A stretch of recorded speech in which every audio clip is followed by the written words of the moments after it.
Welcome to the Love People Use Things podcast. My name is Matt Fradd, and I'm really glad that you're here. Maybe this is the first time you've decided to listen to Love People Use Things. It's great to have you. Maybe you listen week after week. This is the show that exists to encourage people to, love people and use things. Philosopher Karol Wojtyła said, "The human person is a good towards which the only proper and adequate attitude is love." And it's my contention that when one consumes pornography or some such thing, that one is treating an individual person who we ought to treat with love, merely as an object of consumption, like a steak or a keg of beer, like an animate provider of pleasure. So the argument isn't that we should never use people, because obviously we use people all the time. The argument is that when we use people, we shouldn't use them merely as tools. That is to say, we shouldn't submit the goodness and intrinsic dignity of the individual, right, to the end we wish to attain, if that end is a bad end, right? If it's not in keeping with the dignity of the human person. So, for example, if you think of like hard labor, clearly the employer is using the individual worker to do this type of work, and most of us wouldn't object to it. But suppose that person was being paid not much money, not a living wage, when the employer could pay him more. We would object to it, right? We would say, well, this is beneath the person's dignity. Or suppose that the manual laborer was put in a position that was extremely dangerous. Not just a little bit dangerous, but extremely dangerous, such that the last dozen or so people who worked prior to him had been killed. We would object to that as well. We'd say this is an unsuitable working condition. And even if the individual worker were to protest and say, no, look, it's fine, I need the money and I'm happy to do it, we would say, well, you're wrong to. With all respect, you're wrong to engage in this sort of behavior because it's beneath your dignity. And so it's my contention that pornography is always like this, you see. For all of its exposure, pornography ends up obfuscating and suppressing the personhood of the performer. Like if there was ever a behavior that should involve one person caring for the other, one person seeing the other as opposed to just looking at them, surely it's this sort of sexual act, right? Like if it's not the sexual act, what would the action be? You know, like exchanging money with the barista when you get your coffee? You know, like what is it? You know, hugging your child? Well, certainly that's another one in which you should see the person, not just look at them. But it seems to me, that the basis of civilization is the sexual act, right? I tweeted this the other day. Like, here's an idea for a Marvel supervillain, okay? Somebody who seeks to destroy the world by destroying individual civilizations, by destroying the fundamental building block of those civilizations, which is the family, okay? By destroying the basis of the family, right, husband and wife, by perverting that act which is peculiar to the marital relationship, okay, and that would be the sexual act. Like if you pervert the sexual act, you pervert the union of the two coming together, and you pervert the family, which is the fundamental building block of society, okay? Like that's my contention. Now, you might not agree with all of that, but I think you should, actually. I think you should. So that's what we're about. That's what we're about. So maybe you're somebody who's doing research on how pornography is harming our culture and individuals. Maybe you yourself are struggling with pornography and you long to be free of it. Maybe you're married to somebody or dating somebody who is struggling with this and you're looking for advice. Well, it's our hope that you're going to find a lot of answers here at the Love People Use Things podcast. We also have a website, lovepeopleusethings.fm. And if you go there, we have a whole section to give you help, okay? So if you go to lovepeopleusethings.fm, click Get Help. We have places where you can find a therapist. Just by punching in your postal code, it'll allow you to find a therapist in your area. We also give you access to some of the greatest online recovery program, namely Fortify and things like that. So be sure to check that out. Okay, today I want to talk about something that at first may not appear to have any direct connection to falling into pornography, but upon further reflection, I think you'll agree it is very much related. And that is that we live in a very noisy and distracted age. And just like a computer or a cell phone that can be overwhelmed with, say, all of the programs running in the background, that it begins to run very slow or just freeze entirely until you reset it, I think so too, you and I can become overstimulated. Okay, overwhelmed by the things that we're engaged in, the interactions that we have throughout the day, the emotions that we haven't yet fully processed, that we can, in a way, freeze. Like we can numb. And you may have had this experience, I think we all have, where it's as if you're walking around in a haze. It's like you're not fully present.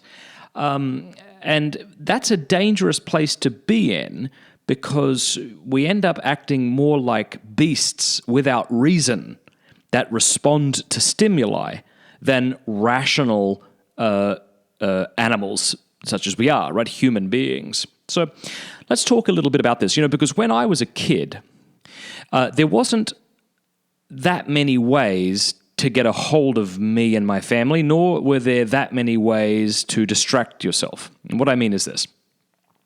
If you wanted to get a hold of me, you had to call the phone number that was attached to the phone that just was attached to our wall, right, in our kitchen. Or you could write me a letter. But those were your only options. You couldn't tweet me because the internet didn't exist, so you couldn't send me an email, obviously. You could come around to my house. You could call me. We didn't even have an answering machine, right? So that didn't work.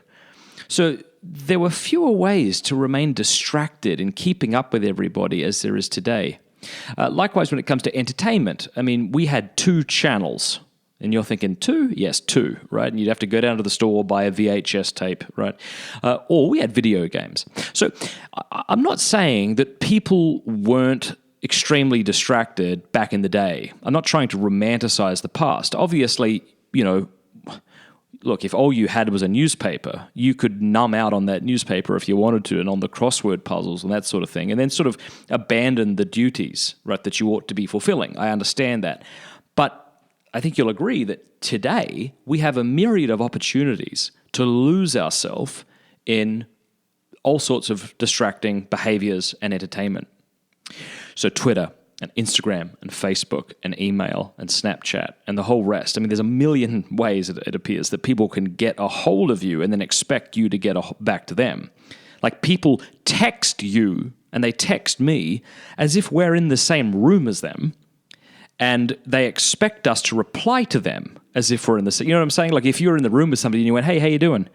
If they didn't respond to you right away, you'd think that they were rude. Well, people now text that way. Hey, how you doing? If you didn't write back, I'm good, thumbs up emoji or something, it's like, people lose their minds a little bit. And because we're getting so many messages from so many different platforms, from so many different people, I think you are probably like me, where it's difficult to kind of keep up even with the amount of text messages that we're receiving. And I think this is all a problem because it creates a sort of noisy life, right? So it has less to do with external noise and more to do with the sort of internal passions that we're plucking up, and it's like a whirlwind of emotions that are going on within us because of these things that we're engaged in. All right, so I want to talk about a few things today having to do with this sort of thing, and so I really do hope that it's a help for you. Let me share with you a few quotations about why it's important to avoid noise and to become silent. Here's a few quotes from Cardinal Seurat. He says, "In the hell of noise, man disintegrates and is lost. He is broken up into countless worries, fantasies, and fears." All right? Man disintegrates and is lost. And I think what's so sad is that very often that's precisely why we plunge headlong into a myriad of distractions, right? So that we can be disintegrated and lost. right? If you're dealing with something that you don't know how to process, if you don't like yourself, if you don't like being alone with yourself, then you want to avoid yourself. And the way you can avoid yourself is to sort of be lost into all these different distracting activities. Here is another quote from Sirah. He says, "Noise is a deceptive, addictive, and false tranquilizer." Okay, so you and I are dealing with some internal conflict, some internal turbulence, and we seek to distract ourselves in order to sort of tranquilize ourselves, to pacify ourselves. And we do this through Netflix and even podcasts like this.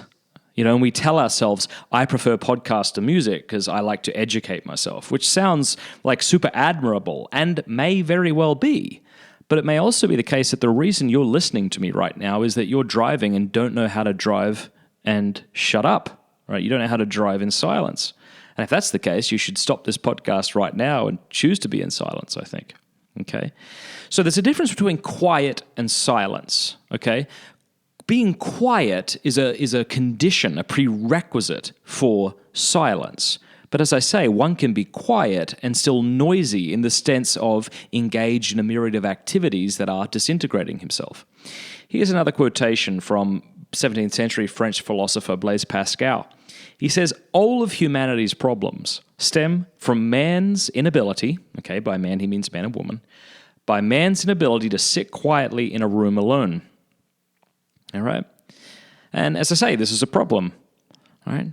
So, people talk to us about the importance of dreams, like psychologists and that they say, well, it's important that you dream because it's your brain's way of trying to sort out the events of that day or the previous few days, those sorts of things. And so it turns out, right, that we should actually pay a lot more attention to our dreams. And the dreams aren't just these useless things that happen. It's our brain actually trying to figure things out. Well, I imagine likewise, something similar happens when we daydream, don't you? I mean, when you wake up in the morning and you walk towards your coffee pot and you're getting ready for the day and you have a shower and these sorts of things, you're thinking about all sorts of random, right, thoughts. And I don't think that these are a waste of time. I mean, certainly we can have negative thoughts that lead us into bad places. But the reason we daydream, I think, is in part to try and sort things out. And so here's my point, okay? If daydreaming, like dreaming, is helpful for emotional well-being, wouldn't it be a negative thing to not allow oneself to daydream? And you might say, well, how would you prevent that? Well, quite easily. Distraction, noise. All right, so when you wake up in the morning, when do you grab your phone and start checking your tweets? When do you start listening to your first podcast or your first audiobook? And this isn't meant to be an accusation because I actually feel like, well, maybe it is meant to be an accusation. I feel quite accused by these questions myself because I'm just as guilty as you. I'll wake up in the morning and before I've even fully opened my eyes, I'll check Twitter and I'll listen to a podcast and I'm pumping the opinions of other people into my head.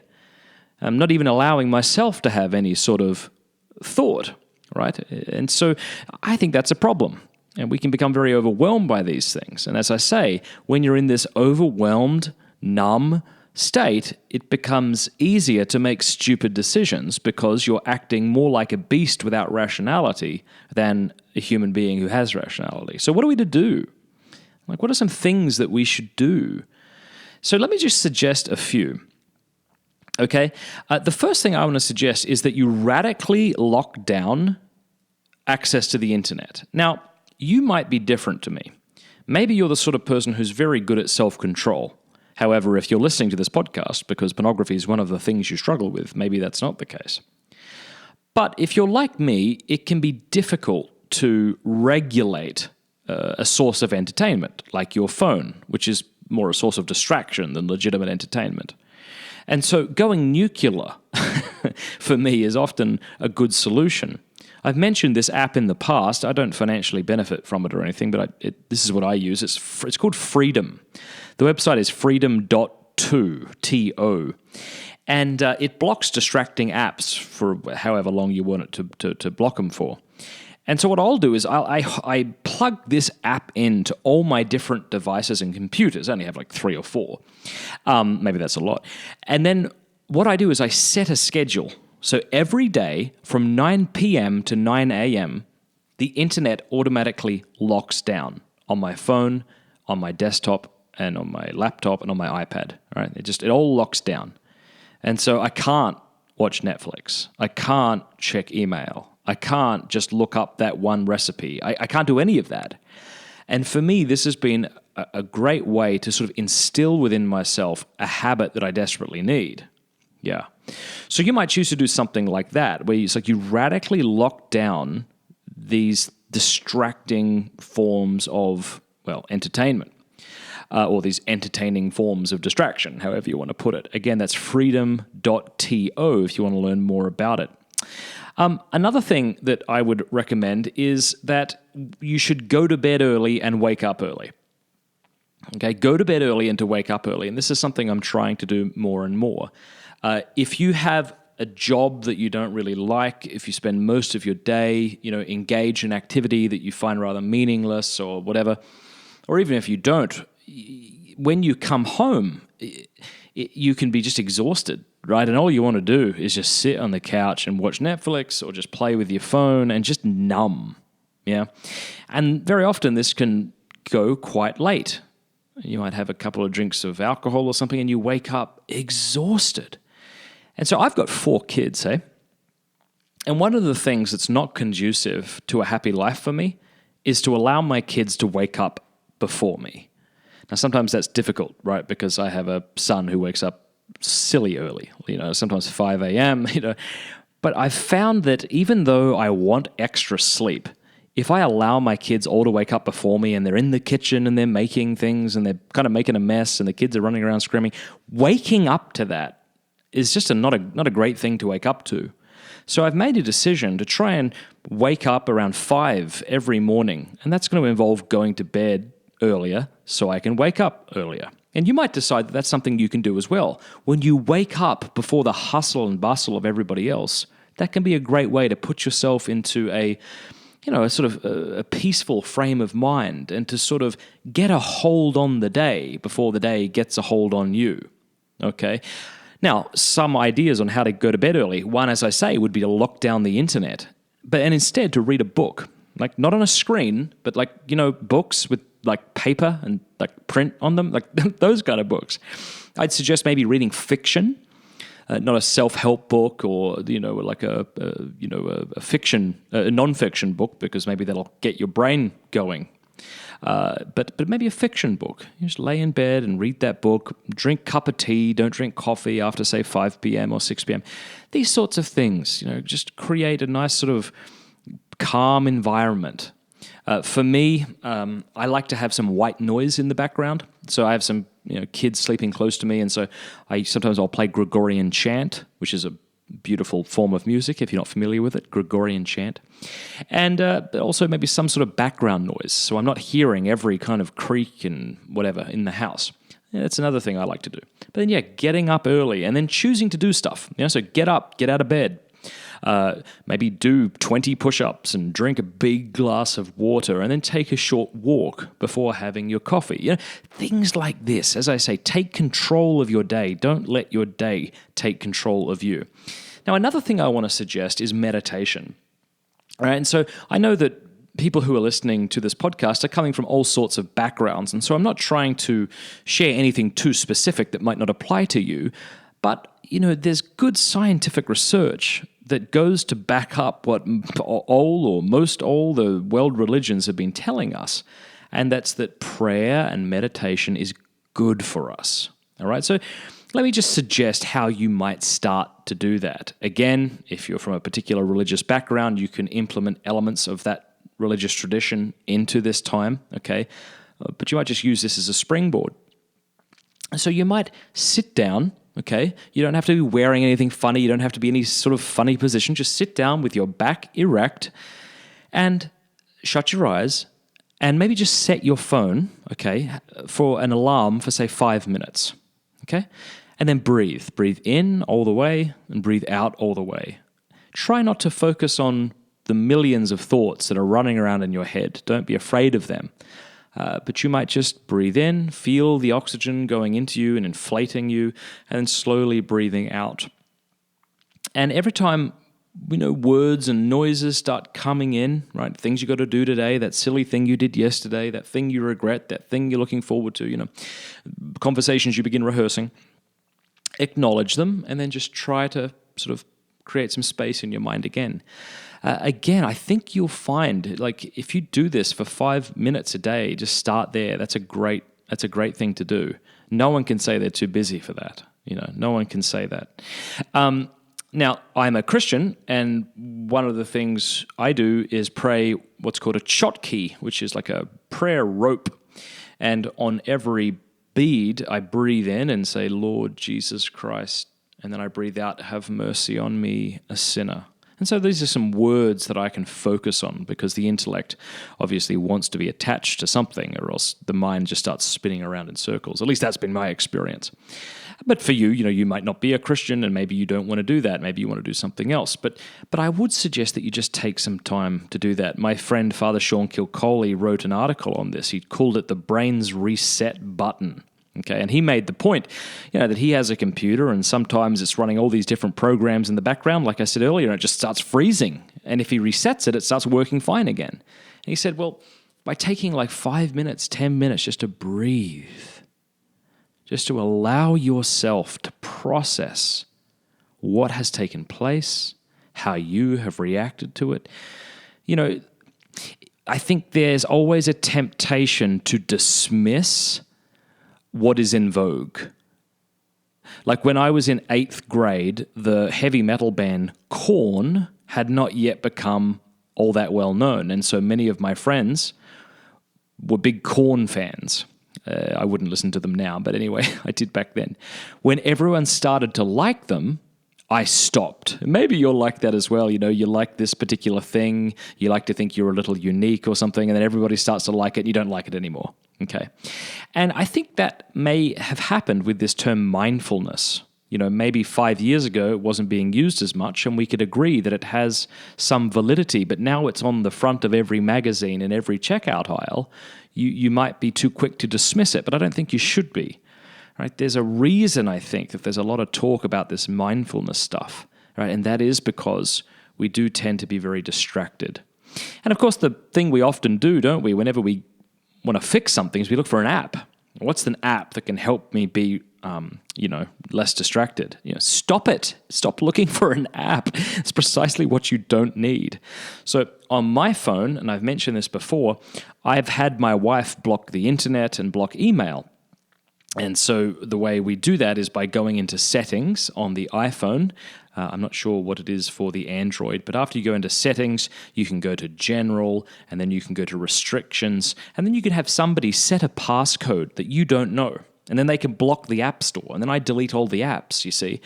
And so that way when I'm at a traffic light, I can't listen to things. I can't check things. I can't mindlessly numb out on things. So that might be another thing that you choose to do. So anyway, creating this interior silence will enable us to be more cognizant of the movement of our heart and mind. So when you have an awkward encounter with your father-in-law or your boss or your daughter, you won't just ignore it.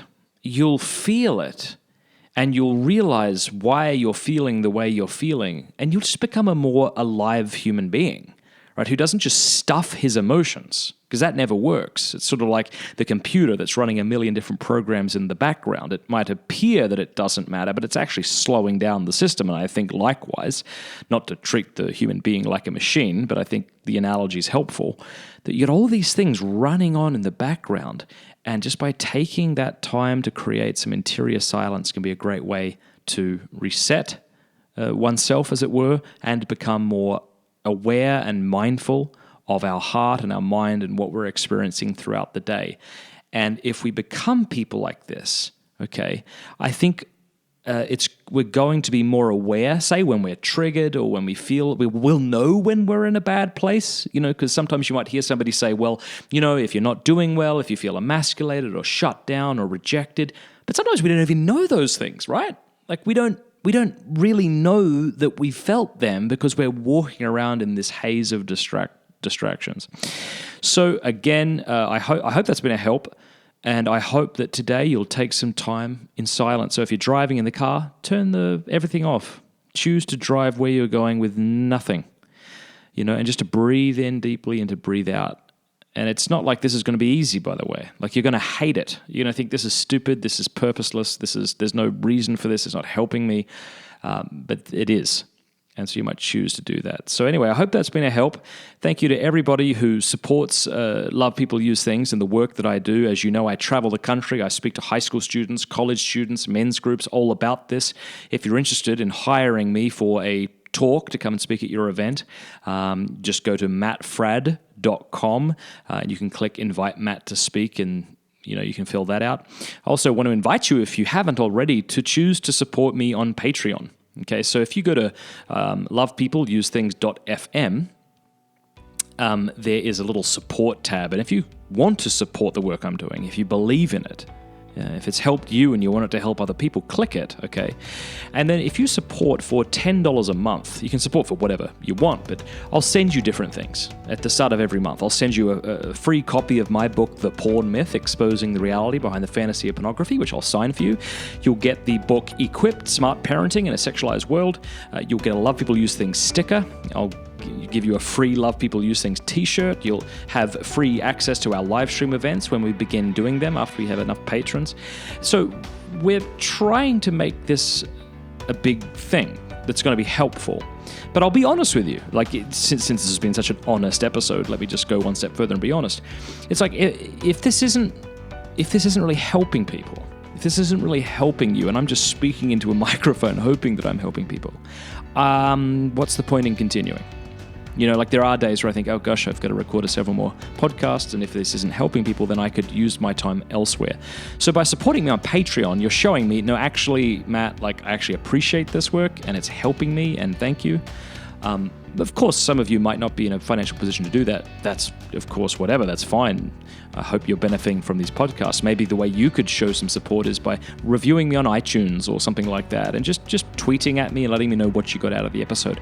All those sorts of things help, and I do hope that it's been a helpful podcast for you. Thank you so much. Chat with you next week.